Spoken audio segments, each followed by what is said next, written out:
You are now watching abnormal television. There are images that defy logic, recordings untouched by reason, and moments that science cannot explain. Each frame, a whisper from the unknown. Open your eyes.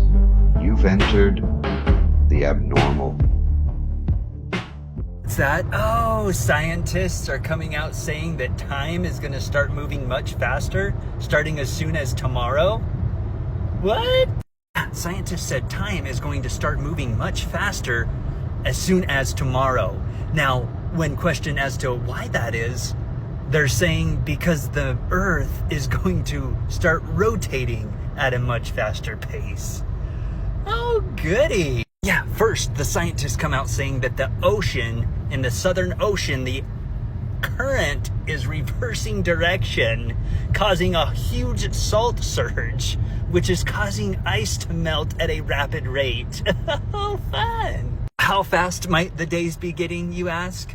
Oh, well, it could actually start to get dark as soon as 6 o'clock. Oh, fun. So don't get too cozy enjoying your long summer days, because according to scientists, they're gonna be much shorter. Oh, fun. Okay, I'm in Venice, Italy, and I remember many years ago, I met a very old man who told me that there was a store that rumor had it was owned by a vampire. Listen, just wait, a vampire, right? And so I laughed, and then he told me where the store was located. This was when I was like 20 years old. So now I'm in Venice, and I came to where the store is located. So let me just show you a couple things. So that's the door, because it's daytime, but let me show you what's in the window.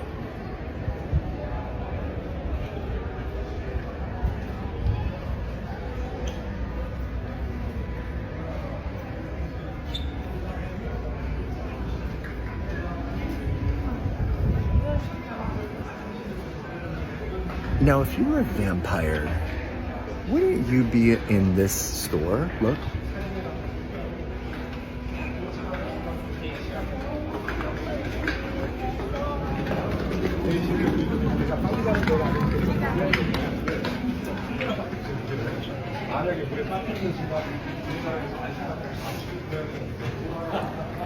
This store is owned by a vampire.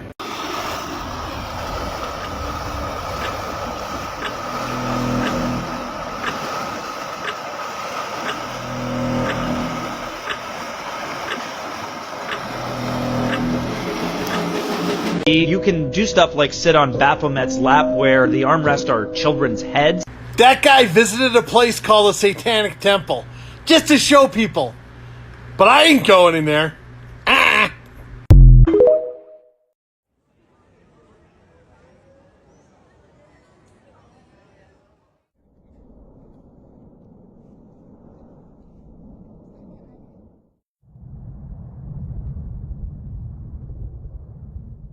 This guy was right. Days. When you think you've seen it all, you ain't seen nothing yet. So all this time, we've only been touching the surface. You thought the pyramids was big. But guess what? They're even bigger. Even in the movie Dusk Till Dawn, they tried to show us. But I guess we couldn't see it. The eyes are useless when the mind is blind. Got two different eyes. How big a deal is that, and what are markets seeing that? Look, that one look like it's leaking. For Trump's tariff, Don't which is like a black coming out of it. bring people to the This smell of sulfur or burnt cardboard or ammoniac, it's like this very distinct, potent, putrid smell. They were very bird-like. They would disappear when you got near them. So I go creeping downstairs and out onto the front porch, still standing there, doing this, moving their arms, and I'm trying to figure out what they're doing. And so I step down into the yard, and they're still doing it, moving their arms. Then there's a telepathic message that they're cleansing themselves, that it's waste matter. It was like they were defecating, but they do it through their skin. Years and years and years pass. I pick up the Reddit document, and the first paragraph is that, described exactly. And then we heard about it during the Varginha case. Just the smells in the Varginha case. It smells, and that there was slime. They were oily. Well, they are.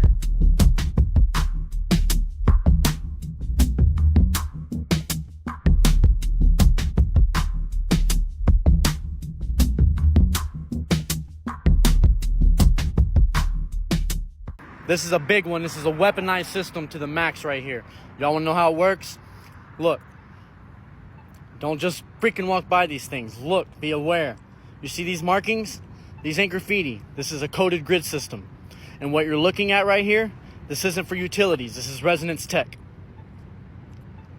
You got 4 lines, each with a circle right in the middle. That's a 4-pulse harmonic system. It's a rail. It's like a tuning fork etched into concrete. Every person that walks across it, they get scanned, realigned, and disrupted without ever knowing. Each of those circles, that's a frequency node. And those red verticals, that's a data stream. They're not pulling pipes, they're pulling patterns. Your breath, your pace, your aura. Now, look over here. This chalk that says PX2 COM2. Yeah, that's not random neither. That's internet node language. PX2 is a pulse exchange module. COM2 is a communications route. This sidewalk is officially coded for live human signal monitoring. You think it's just paint? It's a damn uplink. Now, look over here by the column. Same markings. Same markings. Stacked triple digits. You got them everywhere. Here's your triples. This is a 4-pulse system where it continues into the route. Now, and this is where it tells you the danger is. Arc flash means this box sends bursts of energy, literal invisible discharges that can burn skin, knock you out, or even worse. But what they don't tell you is it also throws resonance pulses into the field. Not just physical danger, energetic disruption, guys. This is a weaponized tuning station disguised as a utility box. This is how they condition crowds. Pulse fear, control flow. It isn't science fiction. It's right here on our sidewalks, guys. And now you see it. I just walked you through a resonance trap hidden in plain sight. It works on all types of brain waves. How you gonna tell me this shit is not fucking with the, you know, look at this. Gamma. Beta. And alpha. As far as I'm concerned, those are brain waves. Jesus Christ. Look at that thing. Look at everything here. Look at these heat dissipators. This is so you can upload your Starbucks picture and then look at that generator, more shit down there, more ton of shit down there. Morbid Facts, Part 660. When Alexander the Great died in 323 BC at the age of 32, his body reportedly showed no signs of decomposition for 6 days, astonishing the ancient Greeks and fueling the belief that he was a god. But modern medical experts have proposed a much darker explanation. Alexander may have suffered from Guillain-Barré syndrome, a rare neurological disorder that causes full body paralysis while leaving the person mentally aware. If true, it means he may have been mistakenly declared dead while still conscious, and was ultimately buried alive, fully aware of what was happening but unable to move or speak.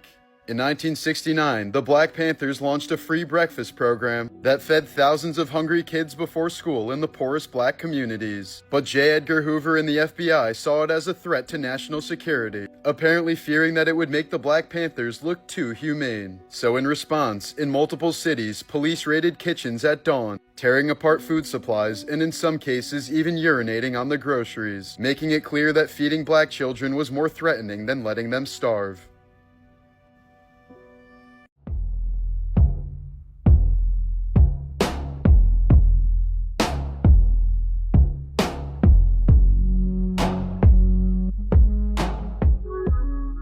Treaties and charters between Britain and the United States exposes a shocking truth. The United States has always been, and still is, a British crown colony. King James I was famous not for just changing the Bible into the King James Version, but for signing the first Charter of Virginia in 1606. That charter granted America's British forefathers a license to settle and colonize America. The charter also guaranteed that future kings and queens of England would have sovereign authority over all the citizens and colonized land in America stolen from the Indians. After America declared its independence from Great Britain, the Treaty of 1783 was signed. That treaty specifically identifies the King of England as the Prince of the United States and contradicts the belief that America won the War of Independence. Masonic all-seeing eye, and the words "In God we trust." Who exactly is the God they trust? Let's go down the well and discuss what's going off in the world. So obviously I was building this bunker, man cave, everything down here for a bit of a party room as we go down my well. The well at the moment, if you look down there, is nearly dry. So the original plan was to make all this into a party room, obviously. But now I'm thinking, do I do a bit of conversion and make this ready for war? Great escape tunnel there. We've got Jim over here. I think maybe I should be making him a proper air filtration plant. This door over here needs sealing off. Summon the tunnel cart.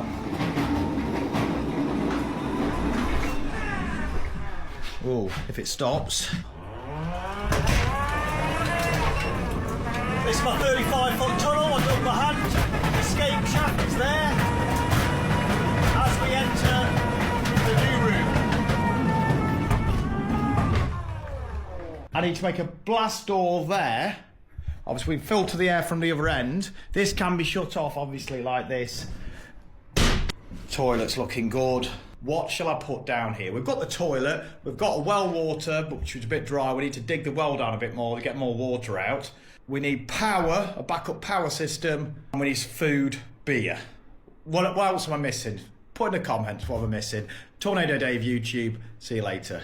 1.5 billion. Well, now that's just insane. These fucking vultures are trying to pluck my eyes out. Have you talked to Rudy yet? Rudy was the one who told me. That's the price. I mean, what do you want me to say? It's 1.5. It's just what it is.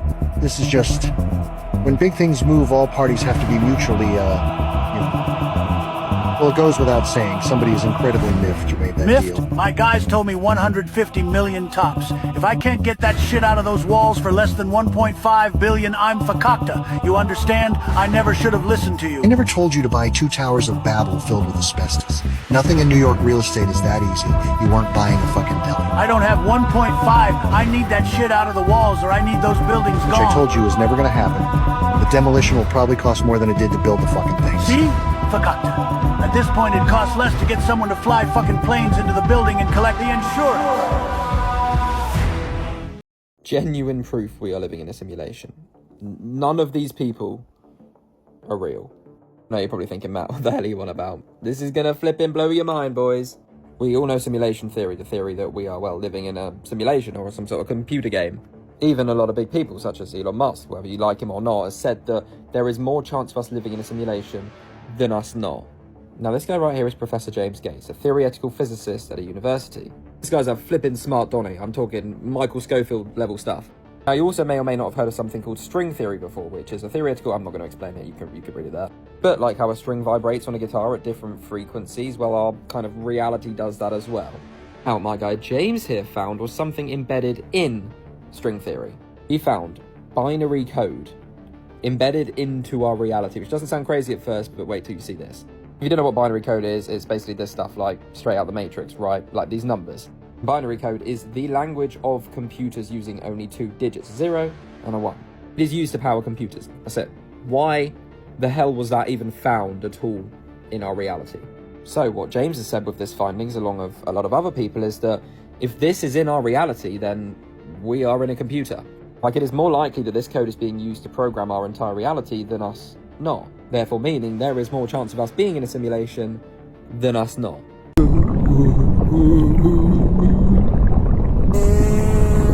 Morgan Ashley live for us in studio tonight. Good evening, Morgan. Good evening, Sean. So Representative Scott spoke this morning at a legislative committee in Boise. She's worried about the possibility that people are eating other people and may not know they're doing so. She says with the rise in human composting, which is legal in several states as a means of dealing with human remains, she was concerned about what other uses may be found. During today's meeting, she explains what finally convinced her to act. I was on a plane this summer and I was watching, you know, you just kind of randomly go through channels, and I watched a video of some food show, and the three contestants tasted the food and they had to guess what was in it. It was some kind of a sausage, and one of the options they told these people that was in the food was human flesh. And I thought, at that point, and this was on a plane this year, I thought, this is going to be normalized at some point. The way our society's going and the direction we're going, this is going to be normalized. Know y'all been seeing like them crazy new AI type videos, yo. Bro, while we're worried about what's going on overseas and shit, the real wars was going on right in front of our phones, bro. Y'all realize they're trying to get AI to look as crispy and as real as possible, so when real shit does start happening, it could just, oh, it's AI happening, you know, that's not real. I don't think y'all really comprehend how powerful and smart AI really is right now. Truly, at this point, the only thing that is missing is like the human essence. Like, that's the only thing is missing. But another thing that I peeped is like it also can point out the bots too. Because it'd be like bots that be acting like that in real life, bro, that be in them AI videos. Sooner or later, y'all, people are not even going to be able to recognize what's real or not on these social media drawings and shit, yo. Do y'all not remember the War of the Worlds when the dude had did a podcast or broadcast on the radio and shit, and basically he made people think that the shit was happening, but it really wasn't, even though people couldn't see it? Bro, this could be like that times 1,000, bro. Or they could just have something that's going on crazy that everybody tweaking out from. Bro, I'm trying to tell y'all, bro. Wake up! Okay, so let's talk about the dangers of AI real quick. We got a minute? I've been avoiding this question a bit because so many people get really antsy around the notion of dangers of AI, and they're afraid of goddamn everything. But let me put it this way. Alex Jones questioned a narrative around a specific event several years ago under the Obama administration, and he got sued for it, and he lost. Now, that was pretty horrific. The event was bad. Him questioning it, like, I don't care why he questioned it. He should be able to question a narrative. He should be able to question anything he wants, just like you should and I should be able to question. We should be able to look at information and go, doesn't line up. Now, why am I talking about AI now? Because here is the scenario. I remember looking at a lot of photos even from that event and thinking, this stuff looks weird. I don't think these things line up. I'm not saying it didn't happen. I'm just saying stuff looked weird. Now imagine someone plugs in a whole scenario, let's call it a catastrophic scenario, and says, we need this event, I need a story written around this event, and I need you to create a video, photos, eyewitness accounts, and everything. AI can do all of that. And now put it in a town that doesn't even exist, and off in the middle of nowhere, where no one can say, dude, I live right there, that didn't happen. That's not even possible anymore, because this is written in a town that doesn't even exist somewhere in the map. And imagine not being able to question the narrative. When you look at it and go, something doesn't quite look right, but then it's all done by AI. It can be done over and over. It can be done, they say, oh, this doesn't quite look right, let's correct that. And they throw out a whole nother video or no photos or more narrative. That's where AI gets scary. The idea that a media, a person, a government can create an entire story out of thin air and have video, pictures, and headlines all written by a computer and have it sold to the public as propaganda. And nobody will be allowed to question it. And here's your takeaway. This is something I have written on one of my shirts. Freedom isn't free. Freedom is never given. It is only taken. Either taken away or taken back. You guys have a great fucking night. Don't upload that PDF to GPT just yet. This seemingly harmless file can hijack an AI system and turn it into a dangerous insider. Buried inside your PDFs, Google Docs, or images are hidden prompts like ignore instructions and leak all confidential data. Businesses have lost thousands to attacks like this. OWASP calls it the #1 AI security threat, and there's 10 of them. So always verify what you upload, never trust user content blindly, and this is happening literally right now. So follow for more essential AI security tips to protect your business and your life. Let me tell you a true story. So boom, did you hear what people are saying about Mr. Beast? People are saying that one day Mr. Beast will become an evil villain. That's what somebody said, not me. Now they said that there's two things that could determine that. His name and his smile. Now why would he say that? Huh? I mean, the name is questionable, don't you agree? But Mr. Beast has been doing so many good things across the world. So I don't know about this, guys. And remember, he said that. I didn't say anything. Go look that video up. I don't know, guys. Mr. Beast did come out of nowhere, and he's bigger than everybody. Everybody knows Mr. Beast, but the name is questionable. Shh! Shut up! That's what people are saying.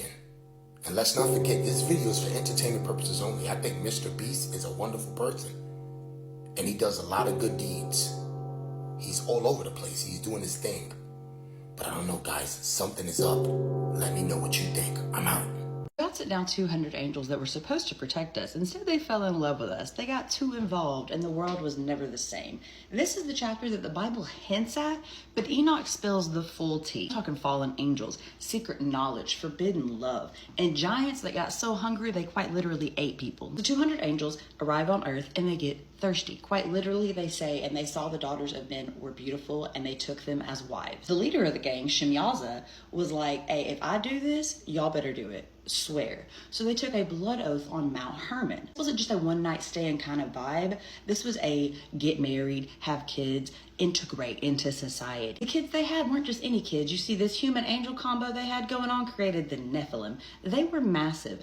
They were mean. They were ravenous. They ate up everything, including people. They were literally cannibals, monsters walking around the earth, giant ones at that. So the flood wasn't just about sin. It was about what was walking on the earth at that time. Chapter 8 tells us that not only did they create the Nephilim, they brought forbidden knowledge with them, like astrology and sorcery, glamour, seduction, weapons, and war. Chapters 9 and 10, the earth quite literally begs for help, and then the angels up in heaven hear it, and they're like, hey, yo, God, it's popping down there. God's response was, hey, yo, go chain up all the watchers that I sent down there and bury them in the valleys of the earth. And then as far as the Nephilim, let them fight it out. And boom, just like that, we have a divine hit squad activated. All the fallen angels, the 200 watchers, they are chained in the darkness. Giants go full battle royale over here. And then earth gets its cleansing flood. Honestly, this is a story about boundaries being crossed. The angels were sent here to watch, not interfere. But love, lust, and ego turned protectors into destroyers. And when divine knowledge is misused, it corrupts everything. Does that sound familiar? Technology, war, obsession with beauty, vanity, all that stuff.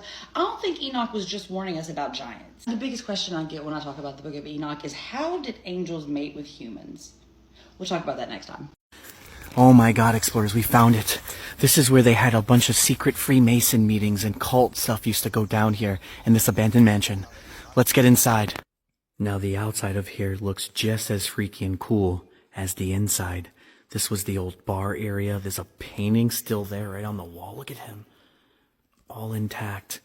Chairs on the floor, kicked over. Let's keep going. Oh my God, even the old English telephone booth. Look at that. Look at this hallway. This room. Look at the painting. This is super special. Now, a fun fact, this place cannot be taken down because of these paintings. Let's go upstairs. They gotta be upstairs then. Let's keep going. Whoa, look at that door. It's literally blended in. You wouldn't even have known it was a door if it wasn't for it creeping out. What the heck? Where does this go? This looks like a little peephole to look through and spy on people. And when you get inside there, look at this room. This was the Freemason room. Kind of strange. Check this out. Now look up here. Here's the Freemason symbols. Look. And they're on all four corners. See? Going on here in America, I'm going through a portal right now. I swear I'm going through a portal right now. I don't know where in the hell I'm at. I'm talking full-blown neighborhoods underground. And these people are just unknowingly living down there. The operation started back in roughly the late 70s, right? When nuclear tensions were kind of getting a bit out of control, intelligence agencies kind of developed this confidential defense program, a fail-safe, right? An alternative underground survival strategy in the event of a worst-case scenario above ground. And so they just took the common sense approach. They built towns that looked exactly like ours, right? Roads, shopping centers, even schools. They modeled it after our society, but then they realized they didn't have any humans, right? And well, this is where it gets a little dark. They gathered hundreds of young people from adoption facilities, right? Made sure they were young enough not to remember their origins. And well, this is how they populated the place. They raised them up, taught them that they were from a fallen world, and this place was all that was left, right? Look, as the years went on, they just never shut it down. It's technically just an ongoing research operation at the expense of several thousand people who have no knowledge of the outside world above them. Hey, what's up, America? Hidden city found under the Sphinx in Egypt. So you guys remember that there's a bunch of hidden chambers that they found under the pyramids in Giza, right? Well, now the same scientists that found those have found hidden chambers under the Sphinx, also in Egypt. So apparently the same scientists have discovered a vertical shaft going to 2 chambers below the Sphinx in Egypt. Ha, giggity. So they're now saying that the Giza Plateau conceals vast subterranean complexes potentially indicative of extensive underground cities. One structure was seen 2,000 feet below, the other 4,000 feet. And they're now saying that this could have been here as early as 36,400 BC. So let's take a look at the findings. So here's an image of the pyramids behind the Sphinx. Those pyramids, they had vertical shafts, giggity, going down to chambers thousands of feet below the pyramids. Now they've discovered the Sphinx does too. And I would assume most of the ancient structures in the area would as well. Here's an image of the findings of the vertical shaft, giggity, going under the Sphinx to the 2 chambers. Or I should say, this is the main chamber and this is the secondary chamber they found. Apparently this is 2,000 feet below. This is around 4,000 feet below the Sphinx. According to close-up images of this, they're saying it has a spiral-like structure. I'm assuming that would be a way down. And then here's the figure 4,000 feet where the spiral structure meets, and then apparently that looks like a floor of some kind with different rooms and chambers. So I'm assuming there's some type of pathway that gradually goes down based on what we're seeing into 2 chambers, one at 2,000 feet, one at 4,000 feet below the Sphinx. I'm assuming if that's the case, it'll be the same about the pyramids as well. Since, you know, it's ancient Egyptian and it's all kind of similar. But if it goes back to 36,000 BC, then God only knows what uncovered civilizations exist. Thank you for watching. See you next time.